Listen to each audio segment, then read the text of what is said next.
يا نفس إن لم تظفري لا تجزعي. Imagine standing in prayer on a night so powerful that your past sins are completely erased. A night where your destiny for the next year is written. A night that's greater than 1,000 months of worship.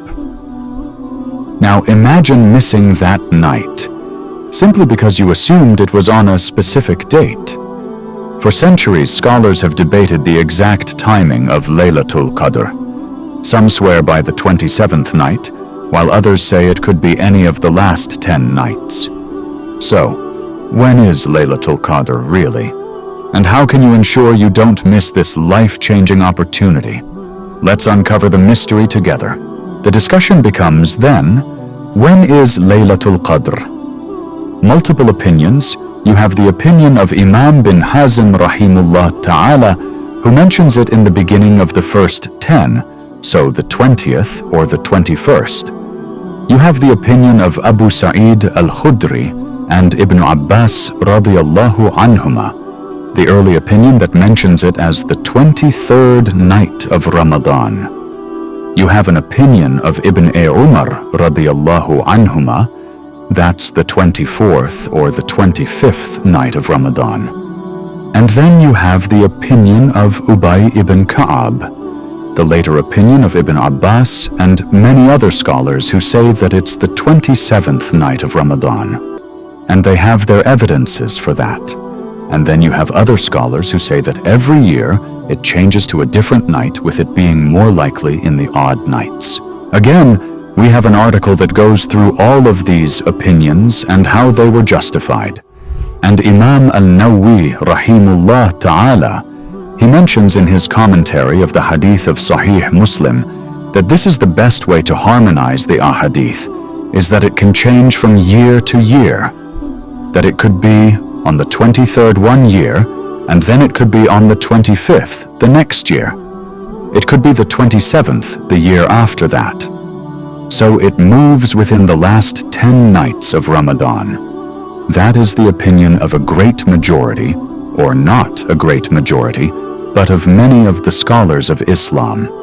And it's the one that allows us to strive most throughout the last 10 nights. There's a weak narration that if an odd night coincides with Laylatul Jummah, Imam bin Rajab rahimullah mentions this in Lataf al-Ma'arif. But there isn't a proof, a solid proof of this. Imam al-Razi rahimullah ta'ala, he says that Allah did not tell you when Laylatul Qadr is, or it was not conveyed to us through the Prophet sallallahu alaihi wasallam, because he didn't want people to fall into sin. Because if you knew what exact night it was, and you missed it, then think about how sinful you would be. Like if you knew it was one night of the year, and you still didn't worship Allah subhanahu wa ta'ala on that night.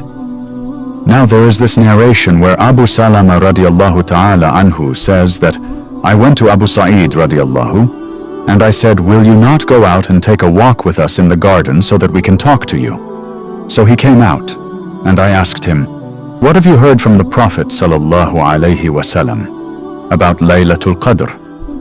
And he said that the Prophet Muhammad, peace be upon him, made itikaf for the first 10 nights of Ramadan. And then Jibril alayhi wasalam came to the Prophet Muhammad and said, which you are seeking is still ahead of you. So the Prophet sallallahu alayhi wasallam stood up on the 10th, and he said that Jibril alayhi salam came to him, and he told me that that which is or sought is still ahead of you. So we stayed with the Prophet Muhammad for another 10, and then on the 20th, Jibril alayhi salam came to the Prophet Muhammad, and he said to him again that verily that which you seek is still ahead of you. So the Prophet Muhammad mentioned that on the 20th of Ramadan. He said whoever was doing itikaf with the Prophet Muhammad come back to the masjid, and he said I saw Laylatul Qadr. I was caused to forget the exact night. And he said that it is from the last 10, and he said it is one of the odd of the last 10. He said, I see myself as if I'm making sujood in mud and in water. So basically that whatever that night's going to be in the last 10, I saw a vision of what it looks like, a dream that I'm making sujood in mud and in water. And it was that year that on the 23rd night there was rain, and it was a beautiful rain. Abu Sa'id radiallahu anhu says there was no trace of clouds in the sky. And so he said, suddenly a cloud came out, and it rained over us, and the prayer was established, and the Prophet sallallahu alaihi wasallam prostrated in mud and water, and you could see it on his nose and his forehead, and that was the 23rd night. Now, there are far more narrations that indicate the 27th in particular, and this is a great group of the ulama who believed in the 27th night holding particular significance, and this starts with Ubay ibn Ka'b radiallahu ta'ala anhu, who is one of the imams of the Sahaba of the Quran. He is the one who was leading Salat al-Tarawih, that Umar radiallahu anhu gathered the people behind in Salat for Salat al-Tarawih. So imagine when this man swears radiallahu ta'ala anhu that Laylatul Qadr is on the 27th night, and it was said to him, your brother Ibn Mas'ud radiallahu ta'ala anhu says that whoever stands for the night prayer throughout the year would catch Laylatul Qadr. And he said, Rahimahullah, may Allah have mercy on him. He said that because he didn't want people to just rely on their worship for one night.